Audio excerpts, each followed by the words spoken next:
கிழக்கு நியூஸ் நேயர்களுக்கு வணக்கம். நான் பத்ரி சேஷாத்ரி. மத்திய அரசு ஒரு மசோதாவை கொண்டு வந்திருக்கிறது. இந்த நுழைவுத் தேர்வுகள், போட்டித் தேர்வு இவற்றில் முறைகேடு செய்பவர்களுக்கான தண்டனை, அபராதம் போன்றவற்றை கொடுக்கக்கூடிய ஒரு சட்ட திருத்த மசோதா அது. நேற்று, இன்று எல்லாம் அதை பற்றி தொடர்ச்சியாக பேசிக் கொண்டிருந்தார்கள். இறுதியாக குரல் வாக்கெடுப்பின் மூலம் அந்த மசோதா நிறைவேறிவிட்டது. இன்றைக்கு அது அடுத்து குடியரசுத் தலைவர் அதில் கையெழுத்திட்டு அரசிதழில் வெளியாகிவிட்டால் அது சட்டமாக ஆகிவிடும். இப்போ அதை வைத்துக்கொண்டு கடுமையான தண்டனைகளை இந்த முறைகேடு செய்பவர்களுக்கு கொடுக்கலாம். இதில் பலர் பல விஷயங்களை பற்றி பேசினார்கள். எல்லா கட்சி தலைவர்களும் பேசிட்டாங்க. ஆனால் இதில் எனக்கு ரொம்ப ஷாக்கிங்காக இருந்தது காங்கிரஸ் கட்சியுடைய பிரியங்கா காந்தி பேசியது. அவருக்கு பேசுவதற்கு பல விஷயங்கள் இருந்தன. அவர் தனக்கு தெரிந்த வகையில் ஏதோலாம் பேசினார். ஆனால் ஒரு இடத்துல ஒரு ஸ்மர்க், ஒரு ஏளன சிரிப்போடு அரசு ஒரு நிபுணர் குழு ஒன்றை உருவாக்கியிருக்கிறது. இந்த முறைகேடுகளை தடுப்பதற்கான வழிமுறைகளை கொடுப்பதற்காக ஒரு குழு ஒன்றை உருவாக்கியிருக்கிறது. இதுக்கு நந்தன் நீலகனி என்னும் டெக்னோக்ராட், தொழில்நுட்பம் தெரிந்த ஒருவர், நிபுணர், அவரை இதற்கு தலைவராக நியமித்திருக்கிறார்கள். உங்களுக்கு தெரியும், ஏற்கனவே அந்த ஆதார் அத்தாரிட்டி UIDAயில் அவர் அதோடைய தலைவராக இருந்தார். இன்ஃபேக்ட் காங்கிரஸ் சார்பாக அவர் நாடாளுமன்றத்துக்கு போட்டியிட்டு காங்கிரஸ் தான் இவரை நியமித்தது. அதற்கு பிறகு அவர் காங்கிரஸ் சார்பாக தேர்தலில் போட்டியிட்டார், தோற்று போனார். அதற்கு பிறகு ஆட்சிக்கு 2014 அந்த தேர்தலில் ஆட்சிக்கு வந்த நரேந்திர மோடி பிறருடைய ஆலோசனைகளை ஒழுங்காக கேட்டு நந்தன் நீலகனியுடன் பேசுங்கள், அவரை அனுப்பி விட்டுறாதீங்க என்று சொன்ன உடனே அவர் மீண்டும் அழைக்கப்பட்டு அவரை முழுமையாக கேட்டதற்கு பிறகு நரேந்திர மோடி, நீங்கள் உங்களுடைய கருத்துகள், உங்களுடைய அரசியல் கருத்துகள் அதெல்லாம் பற்றி எங்களுக்கு கவலை இல்லை, உங்களுடைய தொழில்நுட்ப பின்னணி ரொம்பவும் முக்கியமானது, இந்த ஆதார் ஐடென்டிட்டி கார்டு பற்றி உங்களுடைய கருத்துகள் அது காங்கிரஸ் ஆட்சியில் உருவாக்கப்பட்டிருந்தாலும் அவை மிகவும் முக்கியமானவை, எனவே நீங்கள் பதவியில் தொடருங்கள் அப்படின்னு அவரை அந்த UIDAயோடைய தலைவராக நியமிக்கிறார். தொடர சொல்லி கேபினட் மந்திரிக்கு இணையான ஒரு பதவி அது. அதை முடிச்சு கொடுத்துட்டு அவர் தன்னுடைய மற்ற வேலைகளுக்கெல்லாம் போயிட்டார். அவ்வப்போது அரசு ஏதேனும் ஒரு குழுவில் அவரை சேர்த்து கொண்டால் அவர் அதில் பணியாற்றுகிறார். மிகப்பெரிய பணக்காரர் அவர். இன்ஃபோசிஸுடைய செகண்ட் லார்ஜஸ்ட் ஷேர் ஹோல்டராக இருந்தவர் நாராயணமூர்த்திக்கு பிறகு. அதற்கேற்ப அதிலிருந்து பல 100 கோடி ரூபாய் பெறுமதியான பணத்தை அவர் அதிலிருந்து அடைந்திருக்கிறார். இன்னும் ஷேர்ஸ் வச்சிருக்காரு. அதுக்கு சில 1000 கோடி ரூபாய்களாவது அதற்கு மதிப்பு இருக்கும் அப்படின்னு நான் இன்றைக்கு ஊகிக்கிறேன். நான் கம்ப்யூட்டரில் போய் தட்டி எல்லாம் பார்க்கல. நாடு அறிந்த ஒரு தொழில்நுட்ப நிபுணர், புத்தகம் எழுதியிருக்கிறார். இவங்க இந்த அம்மா அரசு ஒரு குழு நியமிச்சிருக்க. அதில் ஒரு தனியார் தொழிலதிபர், நந்தன் நீலகனி அவங்க கொடுத்துருக்கிற வார்த்தை தனியார் தொழிலதிபர். சரி, பரவாயில்ல. ஒரு உளவுத்துறை, முன்னாள் உளவுத்துறை அதிகாரி, அது உண்மைதான். ஃபார்மர் IB இன்டெலிஜென்ஸ் பியூரோ, நாம் அதை பற்றின காணொலியில் கூட எல்லாருடைய பெயரையும் சொல்லியிருந்தோம். தப்பன் தேக்கா என்று ஒரு உளவுத்துறை அதிகாரினா அவர் IPS ஆஃபீஸர். அவர் ஒரு ஸ்டேட் கேடரில் இருந்து ஸ்டேட் லா அண்ட் ஆர்டரை பார்த்துட்டு சென்ட்ரல் கேடருக்கு IB ஆஃபீஸராகி அதோடைய தலைவராகி போன மாதம்தான் ஓய்வு பெற்றிருக்காரு. இது கூட ஒரு இடதையால ஒதுக்கின மாதிரி இந்த அம்மா பேசினாங்க. அதுக்கப்புறமா அப்படியே சிரிச்சுட்டு அதோட கூட ஒரு மாட்டு மூத்திர எக்ஸ்பர்ட் ஒருத்தர், ஒரு நிபுணர் இருக்காரு அப்படின்ட்டு. இவர் மாட்டு மூத்திர நிபுணர் அப்படின்னு சொல்கிறது யாருன்னா, IIT மெட்ராஸ் நான் படித்த கல்வி நிலையம், அதோடைய தற்போதைய இயக்குனர் V காமகோட்டி அப்படிங்கிறவர். இது காமகோட்டி என்ன சாதித்தார் அதெல்லாம் நம்ம கொஞ்சம் பார்க்க போகிறோம். இந்தியா டுடேயில் ஒரு விரிவான ஆர்டிக்கல் வந்திருக்கு. பட் இது என்ன ஒரு மனநிலை பாருங்கள். ஒரு கான்ட்ரவர்சி நிச்சயமாக ஒரு பர்டிகுலர் இடத்துல காமகோட்டி மாட்டு சிறுநீரில் உள்ள மருத்துவ நன்மைகள் அப்படிங்கிறத பற்றி ஒரு பர்டிகுலர் கான்டெக்ஸ்டில் பேசுகிறார். நான் நிச்சயமாக காமகோட்டி அவர்களை ஒரு மருத்துவத்துறை நிபுணர் என்று நான் ஏற்றுக்கொள்ள மாட்டேன். அது நமக்கு அவசியமும் இல்லை. ஆனால் மனிதர்கள் பாருங்கள், நானே நீங்கள் என்ன கேள்வி கேட்டாலும் நான் அதுக்கு எனக்கு தெரிஞ்சதை வச்சு பதில் சொல்கிறேன்.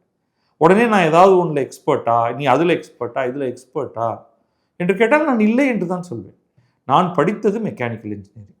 அதில் நான் பிஹெச்டி செஞ்சுருக்கேன். என்னுடைய தீசிஸ் அவைலபிள், நீங்கள் டவுன்லோட் பண்ணலாம். சர்ச் பண்ணிங்கன்னா உங்களுக்கு லிங்க் கிடைக்கும். பிஹெச்டி டவுன்லோடபுள் பிடிஎஃப் ஃபைலாக உங்களுக்கு கிடைக்குது. அதோடைய திறன் என்ன ஏது அப்படிங்கிறத நீங்கள் பார்த்துக்கலாம். அதே மாதிரி காமகோட்டி ஐஐடி மெட்ராஸில் அவர் அவருடைய கதையெல்லாம் ரொம்ப தெளிவாக இருக்குது.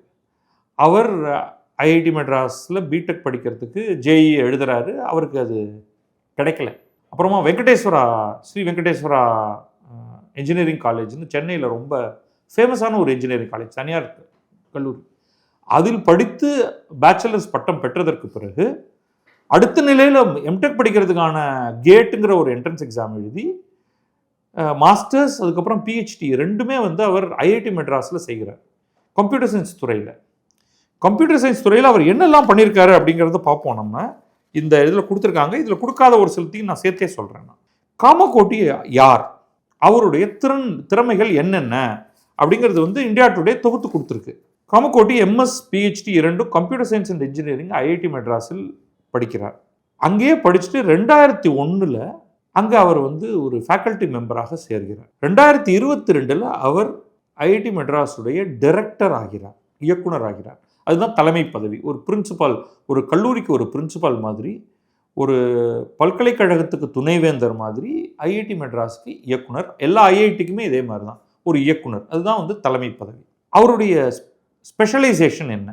அவர் விஎல்எஸ்ஐ அப்படின்னு எலக்ட்ரானிக்ஸில் நம்ம ஒரு துறை, சிப் டிசைனில் இன்றைக்கு ஒரு சிலிக்கான் செல்லு எடுத்துக்கிட்டிங்கன்னா அதில் பல லட்சம் கோடி டிரான்சிஸ்டர்ஸ் இருக்குது. அதை டிசைன் பண்ணுறது. இந்த சிலிக்கான் சிப்பை நம்முடைய தேவைக்கு ஏற்ற மாதிரி வடிவமைத்து இன்ன இன்புட் இருந்தால் என்ன அவுட்புட் வரணும் அப்படிங்கிறதுக்கு தேவைக்கு ஏற்ற மாதிரியாக டிசைன் செய்கிறது தான் விஎல்எஸ்ஐ டிசைன். ஸோ இந்த மாதிரி இந்த கம்ப்யூட்டர் ஆர்கிடெக்சர், ஒரு கம்ப்யூட்டர், ஒரு கணினியை உருவாக்குவது, இன்ஃபர்மேஷன் செக்யூரிட்டி, இதுதான் அவருடைய ரொம்ப முக்கியமான துறையில் ஒன்று. தகவலுடைய பாதுகாப்பு, தகவலை திருடாமல் இருப்பது, பிறர் களவு செய்யாமல் இருப்பது. இவர் முக்கியமாக செய்தது என்னென்னா, சக்தி அப்படின்னு ஒரு இண்டிஜினஸ் மைக்ரோ ப்ராசஸரை அவர் உருவாக்குகிறார். இதோடைய பின்னணி நமக்கு தெரியணும். இந்தியாவில் இருக்கக்கூடிய அனைத்து கணினிகளுமே வெளிநாடுகளில் உருவாக்கப்பட்ட மைக்ரோ ப்ராசஸர், அதோடைய மூளையாக இயங்கக்கூடிய மைக்ரோ ப்ராசஸர் சிப்புகளால் ஆனவை. இன்றைக்கி நம்ம இண்டிஜினஸாக நமக்கு செமிகண்டக்டர் உருவாக்கும் தொழில்நுட்பமே நம்ம பின்தங்கி இருக்கோம். அதில் முக்கியமாக அந்த மூளையாக இயங்கக்கூடியதை தயாரிக்கக்கூடிய தொழில்நுட்பம் நம்மிடம் இல்லை. அதை டிசைன் பண்ணுறது கூட இல்லாமல் இருந்தது. அப்போ இவர் ஒரு ஓப்பன் சோர்ஸ் ஸ்டாண்டர்ட்ஸை அடிப்படையாக வைத்து இவருடைய குரூப் ஐஐடி மெட்ராஸில் சக்தி அப்படிங்கிற ஒரு மைக்ரோ ப்ராசஸரை தயாரித்தது, அதாவது அதை டிசைன் செய்தது. இது ஏன் அது ரொம்ப முக்கியமாகிறது என்றால், நீங்கள் ரொம்ப முக்கியமான அரசு சார்ந்த, நம்முடைய இராணுவம் சார்ந்த இடங்களில் நம்ம கம்ப்யூட்டர் பயன்படுத்தணும். ஆனால் அந்த கம்ப்யூட்டரில் என்ன நடக்கிறது அப்படிங்கிறத நம்ம வெளிநாடுகளிலிருந்து வாங்கக்கூடிய சிப்பே அதை மோப்பம் பிடித்து உளவறிந்து அதை வெளிநாடுகளுக்கு அனுப்பலாம். நான் இதெல்லாம் அனுப்பலாம்னு சொல்கிறேன். ஆனால் நிறைய சஸ்பிஷன் இருக்குது நமக்கு. இதில் அமெரிக்கா உருவாக்கக்கூடிய சிப்ஸ், சைனாவில் மேனுஃபேக்சர் பண்ணக்கூடிய சிப், இது எல்லாத்தையும் நம்ம யோசித்து பார்க்கணும். நாளைக்கு திடீர்னு அவற்றை செயலிழக்க வைக்கலாம். அது உள்ளுக்குள்ளே அவங்க என்னென்ன வச்சுருக்காங்க, பொடி வச்சுருக்காங்க அப்படிங்கிறதே நமக்கு தெரியாது. அப்போ இவருடைய ஹோல் ஐடியாவே ரொம்ப சென்சிட்டிவான விஷயங்களுக்கு. இப்போ பத்ரி அவன் வீட்டில் ஒரு கம்ப்யூட்டர் வச்சுருக்கான், அந்த கம்ப்யூட்டரில் இருக்கிற சிப் சைனாவில் பண்ணது கூடாது, அமெரிக்காவில் டிசைன் பண்ணது கூடாதுன்னா நம்மளாம் ஒரு பொருட்டே கிடையாது. என் கம்ப்யூட்டர்லேருந்து என்ன திருடுறதுக்கு உங்களுக்கு இருக்குது? நான் அடுத்து என்ன ஆர்டிக்கல் எழுதுறது, இல்லது யாரை பற்றி இந்த மாதிரி வீடியோ போடுறது அப்படின்னு ஏதோ தகவல் சேகரித்து வச்சுருக்கோம். அதுக்கு மேலே ஒரு மண்ணும் கிடையாது. ஆனால் நம்முடைய நாட்டுடைய மிலிட்ரி இன்ஃப்ராஸ்ட்ரக்சரோ அல்லது நம்முடைய அரசுடைய இன்ஃப்ராஸ்ட்ரக்சரையோ எடுத்துக்கிட்டால் அங்கே என்ன இருக்குது அப்படிங்கிறது ரொம்ப ரொம்ப முக்கியமாகிடுது. அப்போ இவர் சக்திங்கிறத உருவாக்குறதுக்கான ஒரு காரணமே இந்தியாவுக்கென்று இண்டிஜினஸாக ஒரு மைக்ரோ ப்ராசஸர் இருக்கணும். அட்லீஸ்ட் அவர் டிசைன் அதை வெளியில் கொடுத்து மேனுஃபேக்சர் பண்ணால் கூட பரவாயில்ல, அதோடைய டிசைன் நம்முடையதாக இருக்கணும். அது நாம் என்ன எதிர்பார்க்கிறோமோ அதை மட்டும்தான் செய்யணும். நம்ம எதிர்பார்க்காத எதையும் அது செய்யக்கூடாது அப்படிங்கிறதுக்காக அவர் உருவாக்கியது. இன்னைக்கு டிஃபென்ஸ்லேயும் கம்யூனிகேஷன்லையும், சென்சிட்டிவான கம்யூனிகேஷன்லையும் பல இடங்களில் இந்த சக்தி ப்ராசஸர் பயன்பாட்டில் இருக்குது. இதே சக்தி ப்ராசஸரை பயன்படுத்தி சென்னையை சேர்ந்த ஒரு நிறுவனம், ஐஐடி மெட்ராஸில் இன்குபேட் பண்ண நிறுவனம், இதுக்கு அடுத்த கட்டத்தில் ஒரு ஆர்டிஃபிஷியல் இன்டெலிஜென்ஸை நோக்கிய தேவைக்கான ஒரு சிப் ஒன்று டிசைன் பண்ணி பெரிய பெயர் பெற்றிருக்கிறது. அப்படி பல விஷயங்கள் முக்கியமாக கம்ப்யூட்டர் அண்ட் நெட்வொர்க் செக்யூரிட்டி அப்படிங்கிறதுல அவர் ஒரு அக்னாலஜ்டு எக்ஸ்பர்ட். இவர் எங்கெல்லாம் மெம்பராக இருக்கார் அப்படின்னா, இன்றைக்கி நமக்கு தெரியும் உங்களுக்கு national security adviser Ajit Doval, அவருடைய அலுவலகம், அதுக்கு அவருக்கு டெபுட்டி என்எஸ்ஏஸ்லாம் இருக்காங்க. அப்படி அந்த அலுவலகத்தில் நிறைய பேர் இருக்காங்க. அவங்களுக்கு அட்வைஸ் பண்ணுறதுக்கு ஒரு போர்டு ஒன்று இருக்குது, அந்த நேஷ்னல் செக்யூரிட்டி அட்வைசரி போர்டு. அந்த நேஷ்னல் செக்யூரிட்டி அட்வைசரி போர்டில் ஒரு உறுப்பினராக காமகோட்டி அவர்கள் இருக்கிறார். இதுக்கு முன்னாடி artificial intelligence task force of ministry of commerce and இண்டஸ்ட்ரியில் அவர் உறுப்பினராக இருந்தார்.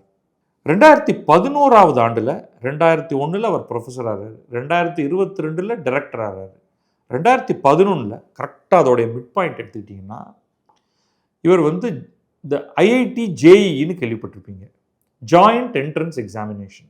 இந்த ஜாயிண்ட் என்ட்ரன்ஸ் எக்ஸாமினேஷன் அப்படிங்கிறது நீட்டுக்கு இணையானதுன்னா அது மாதிரி ஒரு எக்ஸாம் அப்படின்னு வச்சுக்கலாம். இது பல பத்தாண்டுகளாக நடந்துகிட்டு இருக்கு. 1960களிலேருந்து இந்த எக்ஸாம் எழுதப்பட்டிருக்கு. நான் இந்த பரீட்சையை 1987 எழுதி அதன் மூலமாக தான் நான் ஐஐடி மெட்ராஸில் ஒரு மாணவராக போய் சேர்றேன். இந்த பரீட்சை லீக் ஆகாமல் ரொம்ப கவனமாக பாதுகாக்கப்பட்டு இப்போ இன்றைக்கி நம்ம நீட்டில் பேசக்கூடிய எந்த குறைபாடுகளும் இல்லாமல் நடந்து கொண்டிருக்கிறது. 2011 இந்த பரீட்சையை நடத்துவதற்கான இது ரொட்டேஷனில் வரும். ஒவ்வொரு ஆண்டும் ஒரு ஐஐடி இதற்கு இந்த ஆண்டு இந்த ஜேஇ எக்ஸாமை இந்த ஐஐடி நடத்தும். அப்போ கொஸ்டின் பேப்பர் தயாரிக்கிறதுலேருந்து அதை பத்திரமாக அதை பாதுகாத்து பிரிண்ட் பண்ணி சென்டர்ஸுக்கு அனுப்பிச்சு, இன்றைக்கி நீட்டில் என்ன நடக்கிறதோ அதே தான் அதை இதை ஹேண்டில் பண்ணிகிட்டு இருக்கிறது.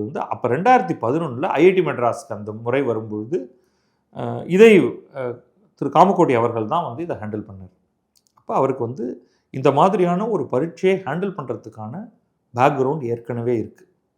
அப்புறம் ஐசிஎஸ்ஆர்னு சொல்லுவோம், industrial consultancy and sponsored research, அதோடைய அசோசியேட் டீனாக இருந்திருக்காரு.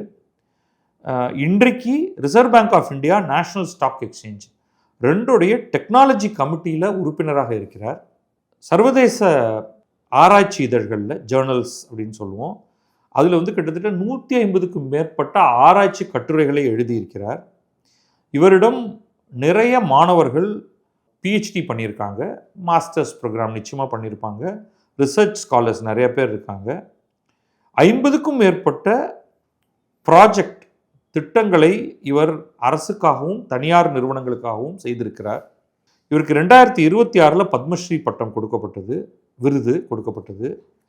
DRDO academic excellence award, Abdul Kalam technology innovation national fellowship, IBM faculty award, VASVIK industrial research award போன்ற விருதுகள் எல்லாம் இவருக்கு கொடுக்கப்பட்டிருக்கின்றன. இந்த கான்ட்ரவர்சி எப்போ வந்தது அப்படிங்கிறதையும் நான் சொல்கிறேன். ஜனவரி 2025 இங்கேயே போட்டிருக்குது. மாட்டுப்பொங்கல் ஈவெண்ட் ஒன்றில் அவர் உள்நாட்டு பசுக்கள், அதாவது நம்முடைய நாட்டு மாடுகள்னு நம்ம சொல்லுவோம், இந்த கலப்பின மாடுகள் இல்லை, ஜெர்சி கவ் அப்படின்னு சொல்லக்கூடிய ஹைப்ரிட் பசுக்கள் அல்ல, நாட்டு மாடுகள், அவற்றுடைய சாணக்கழிவும் அதனுடைய சிறுநீர் கழிவும் அதற்கென்று ஒரு சில முக்கியமாக கவ் யூரின், மாட்டு சிறுநீருக்கு பாக்டீரியாவை எதிர்ப்பதற்கும் ஃபங்கல் பூஞ்சை அதை எதிர்ப்பதற்குமான திறன் இருக்கிறது, அதுக்கு ஜீரண சக்தி இருக்கிறது அப்படின்னு அவர் சொல்கிறார். இன்றைக்கி இதை நான் டிஃபெண்ட் பண்ண போகிறதில்ல, பிகாஸ் இது எனக்கு ஏற்புடைய கருத்தே கிடையாது. ஆனால் ஒரு நபர் அவருடைய வாழ்க்கையில் அவர் நீண்ட நெடிய காலகட்டத்தில் என்னை விட ஒரு 2 வயது மூத்தவராக இருப்பார்ங்கிறது என்னுடைய கெஸ்.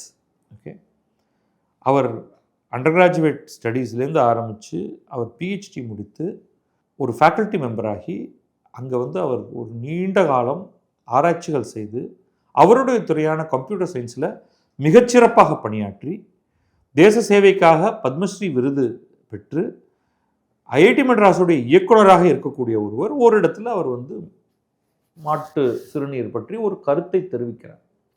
அதை பலர் ஏற்கலாம். அவர் வந்து பப்ளிஷ்டு பேப்பரை அடிப்படையாக வச்சு அதை சொல்றாரு.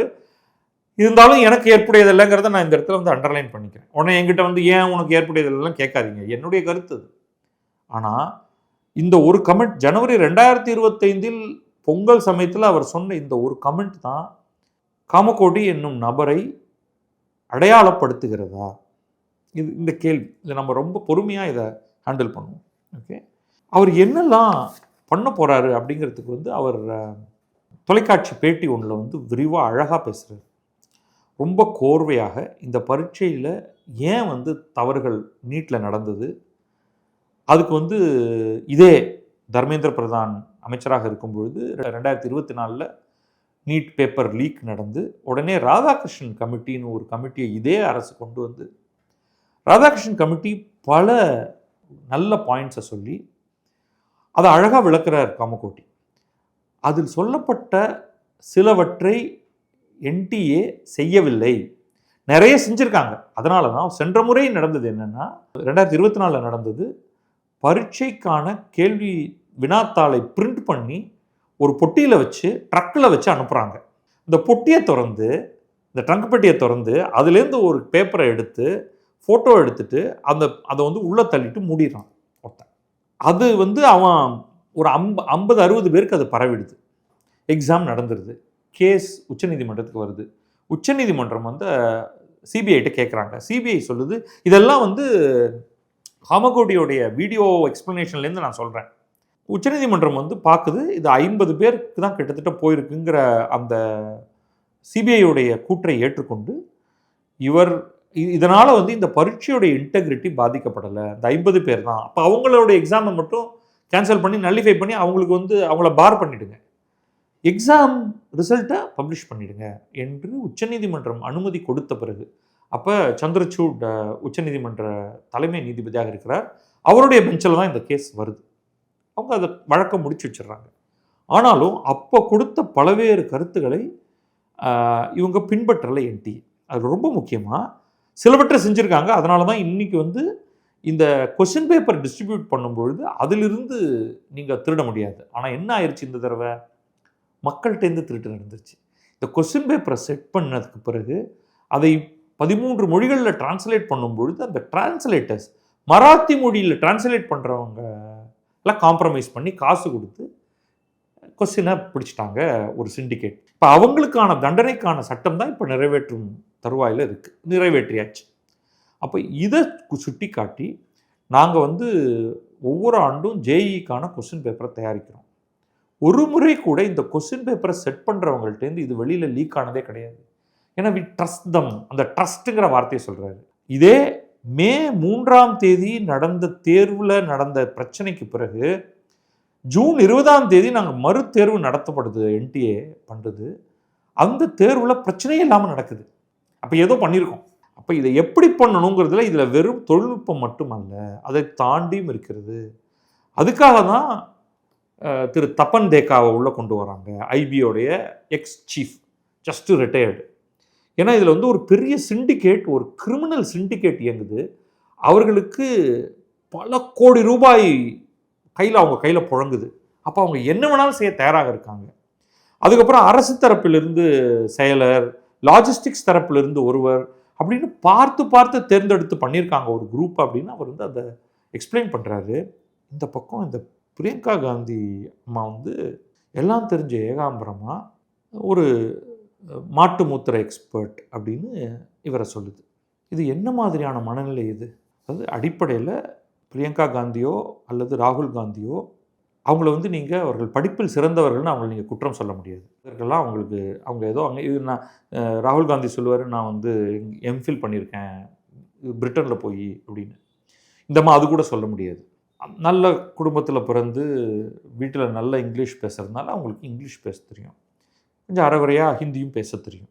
ஆனால் இவர்கள் எந்த விதத்தில் தொழில்நுட்பம், அறிவியல் இதெல்லாம் வந்து ஆழமாக கற்றவர்கள் அப்படின்னு இவங்க சொல்ல முடியும்? ஒன்றும் கிடையாது. ஒரு முக்கியமான பொறுப்பில் இருக்கிற ஒருத்தரை பற்றி உங்களுடைய பிரச்சனை நரேந்திர மோடியோட அப்படின்னா நீங்கள் அவரை என்ன வேணாலும் பண்ணுங்கள், அவரை பற்றி எப்படி வேணாலும் பேசுங்க. அவர் பதிலுக்கு பொழையர்னு கொடுப்பார். அவர் பேசுவார், அப்புறமா அந்த கட்சியில் இருக்கிற மற்றவர்கள்லாம் பேசுவாங்க. அடிக்கடி உதைக்கு உதைன்னு வார்த்தை போர் நடக்கும். ஆனால் ஒரு கெரியர் எஜுகேஷனிஸ்ட், ஒரு கெரியர் அதிகாரி மாதிரி ஒரு கெரியர் எஜுகேஷனிஸ்ட், அவங்க உங்களை எதிர்த்து கூட பேச முடியாது. அவர் வகிக்கக்கூடிய பொறுப்பில் அவர் உங்களுக்கு ஒரு ப்ரெஸ் கான்ஃபரன்ஸ்லையோ ஒரு ப்ரெஸ் மீட்டோ வச்சு ஒரு ப்ரெஸ் நோட்டு கூட அவர் அனுப்ப முடியாது. இது என்ன கோழைத்தனம் பாருங்கள். ஒரு திறமையும் இல்லாமல் ராஜீவ்காந்தியுடைய குழந்தைகளாக பிறந்த ஒரே காரணத்துக்காக உடைந்து போய் கொண்டிருக்கிற, நொறுங்கி கொண்டிருக்கிற ஒரு கட்சி, அதில் நீங்கள் நிரந்தர எம்பி, எங்கள் அம்மா இருந்தாங்க, எங்கள் பாட்டி இருந்தாங்க, எங்கள் பாட்டியோடைய அப்பா இருந்தார், அப்போ கூட எங்களுக்கு ஜெயிக்கிறதுக்கு முடியல அப்படின்னா நாங்கள் நேராக வயநாடுக்கு போயிடுவோம். என்னுடைய பிரதர் போனார் வயநாடுக்கு, அப்புறமா அவர் 2 இடத்துல நின்னதுனால அவர் இங்கே வந்துட்டார், அப்போ நான் அங்கே வயநாடுக்கு போகிறேன் என்று சொல்லக்கூடிய நீங்கள் எந்த விதத்தில் ஐஐடியுடைய இயக்குனர் பற்றி பேசுவதற்கு தகுதி படைத்தவர்? உங்களுக்கு ஒரு பெரிய இம்யூனிட்டி வேறு இருக்குது. நீங்கள் நாடாளுமன்றத்தில் பேசுகிறீங்க, உங்கள் மேலே ஒரு மான நஷ்ட வழக்கோ எதுவோ போட முடியாது, உங்களுக்கு பெரிய இம்யூனிட்டி இருக்குது. ஆனால் நீங்கள் ஏற்கனவே ஒன்றும் உங்களுக்கு ஒசந்த இடமெல்லாம் இல்லை, உங்களுடைய இடத்தை அவ்வளவு கீழாக இறக்கி இருக்கிறீர்கள். இது பொருட்படுத்தத்தக்க ஒரு விஷயமே கிடையாது, இதுதோ உளறல் என்று தாண்டி போய்விடலாம். இருந்தாலும் நீங்கள் செய்யக்கூடிய அவதூறு என்ன அப்படிங்கிறத நம்முடைய தமிழ்கூறு நல்லுலகத்துக்கு நம்ம தெரிவிக்கணும். இப்போ பிரியங்கா காந்தி யார், அவருடைய உண்மை முகம் என்ன, அவர் எவ்வளவு மோசமான ஒரு கருத்தை கொண்டிருக்கக்கூடிய ஒரு உயர் மனோபாவம், மேட்டிமை மனோபாவம், அதுதான் சரியான வார்த்தை. நம்ம உள்ளே இருக்கோம், நம்ம என்ன வேணாலும் பேசலாம், நமக்கு ஒரு ப்ரிவிலேஜ் இருக்குது. அப்படிங்கிறதுனால நீங்கள் பேசுவது உங்களுக்கு எதிராக நிச்சயமாக போய் முடியும். அது எப்படி முடிகிறதுங்கிறது நம்ம கையில் இல்லை, இதை கேட்பவர்கள் கையில் தான் இருக்கிறது. பிரியங்கா காந்தி அவருடைய சாதனைகள் என்பவை முழு பூஜ்யம். அவருக்கு இதுவரைக்கும் அதிகமான பணி அவருடைய சகோதரருக்கு தான் கொடுக்கப்பட்டிருக்கு. அனைத்திலும் அவர் தோற்று போயிருக்கிறார். கொடுத்த ஒரு சில பணிகளிலும் பிரியங்கா காந்தியும் தன் வாழ்க்கையில் தோற்றுத்தான் போயிருக்கிறார். நீங்கள் பிறரை பற்றி கேலி பேசுவதற்கான இடமே கிடையாது. அதுவும் ஒரு கெரியர் எஜுகேஷனிஸ்ட். நீங்கள் அரசியல்வாதிகளை பற்றி பேசியிருந்தால் நமக்கு அதை பற்றி கவலைப்பட போகிறதில்ல. ரீசன்ட் இஷ்யூ எடுத்துக்கோமே, 2 பிரச்சனை வந்தது. ஒன்று, என்டிஏ நீட்டை நடத்திய விதம் மே 3ஆம் தேதி நடத்தியது. 2வது, சிபிஎஸ்சியுடைய ஆன்ஸ்க்ரீன் மார்க்கிங்னு புதுசாக ஒரு மெத்தடை கொண்டு வந்தாங்க. சரியாக செக் பண்ணாமல், அந்த வெப்சைட்டை ஒழுங்காக டிசைன் பண்ணாமல், அதில் பயங்கர ஓட்டைகளோடு, அதுக்கு நம்ம நிச்சயமாக தர்மேந்திர பிரதானை நான் பொறுப்பாளி ஆக்குகிறேன், அதனால தான் அவரை ஆரம்பத்திலிருந்தே அவர் பதவி விலக வேண்டும் அப்படின்னு கேட்டுட்டு இருந்தேன். அந்த பிரச்சனை வந்த பொழுது தர்மேந்திர பிரதான் என்ன பண்ணார் தெரியுமா? நேராக டெல்லியிலிருந்து அவர் வந்தது முதல்ல சென்னைக்கு தான். நேராக சென்னை மிகப்பெரிய குழப்பம், நாடே ஒரு பெரிய குழப்பத்தில் ஆழ்ந்திருக்கு. சிபிஎஸ்சி மாணவர்கள் மார்க் எடுத்து பார்க்குறாங்க, தப்பாக இருக்குது மார்க். அவர் போய் நின்றது காமக்கோட்டிட்டம் தான். இது எல்லாருக்குமே தெரியும். அன்றைக்கே அந்த பத்திரிகைகளை பார்த்தீங்கன்னா உங்களுக்கு தெரியும். இந்த பிரச்சனையை சரிப்படுத்தி தாருங்கள் என்று அவர் காமக்கோட்டியை கேட்கிறார். காமக்கோட்டி உடனடியாக ஒரு குழுவோடு நேராக எல்லா வேலைகளையும் விட்டுவிட்டு டெல்லி சென்று, அவர் அழைத்து சென்ற குழு அங்கேயே தங்கி இரவு பகலாக வேலை பார்த்து, அடுத்த 2-3 வாரத்துக்குள்ளாக இத்தனை பிரச்சனைகளையும் சரி செய்து, அதில் இருக்கக்கூடிய தொழில்நுட்ப ஓட்டைகளை அடைத்து, திரும்ப எவாலுவேஷன் பண்ண வச்சு, அப்போ என்ன பண்ணுறாங்க, அந்த சைட்டை ஹேக் பண்ண முடியுமான்னு திருப்பி ட்ரை பண்ணுறாங்க. டெனையல் ஆஃப் சர்வீஸ் அட்டாக்னு சொல்லுவோம். அதை செய்கிறார்கள். அதையும் தடுத்து இன்றைக்கி பல பேர் பொய் சொல்லிட்டு அலையிறாங்க அந்த மார்க்கு சொதப்பல் நடந்தது உண்மைதான். ஆனால் அதற்கு பிறகு நீட் என்டிஏ மேலேயும் போய் சிபிஎஸ்சி மேலேயும் அதுக்கு பிறகும் பழி சுமத்தினார்கள். நிறைய பேர் இதில் எனக்கு மார்க் தவறாக வந்திருக்கு மறு தேர்வுலன்ட்டு. அப்போ இப்போ சிபிஎஸ்சிக்கு இப்போ தைரியம், ஏன்னா ஐஐடி மெட்ராஸிலிருந்து ஒரு குழு போய் அதை சரிப்படுத்தினதுக்கு பிறகு அவங்க பதிலுக்கு இல்லைங்க, உங்கள் மார்க் எதுவாக இருந்தாலும் சொல்லுங்கள், எங்கள்கிட்ட உங்களோட ஒரிஜினல் மார்க் இருக்குது, நீங்கள் சொல்கிறது உண்மை இல்லை. அதே மாதிரி இன்றைக்கி என்டிஏ எனக்கு 614 மார்க் இருக்குது, அவங்க 164 மார்க்குன்னு சொல்கிறாங்க அப்படின்னு சொல்லும்போது, இல்லை, உங்களுடைய மார்க்கை நாங்கள் திருப்பி பார்த்துட்டோம், நீங்கள் 4 கேள்வி தான் பதில் சொல்லலைன்னு சொல்கிறீங்க, உண்மையில 41 கேள்விக்கு பதில் சொல்லலை அப்படின்னு இதெல்லாம் வந்து ட்விட்டரில் ஓடிட்டு இருக்கு இதெல்லாம். அப்போ இதெல்லாம் இந்த பிரச்சனைகளுக்கு பிறகு அதை சரி செய்வதில் ஐஐடி மெட்ராஸின் பங்கு அளப்பரியது, அதில் காமகோட்டியின் பங்கு அளப்பரியது. இதை புரிந்து கொள்ளாமல் பேசக்கூடிய ஒரு அற்புதமான அரசியல் தலைவியாக நம்முடைய பிரியங்கா காந்தி அவர்கள் இருக்கிறார்கள். அவர்கள் வாழ்வாங்கு வாழ வாழ்த்துவோம். நன்றி, வணக்கம். நான் பத்ரி சேஷாத்ரி. இது கிழக்கு நியூஸ்.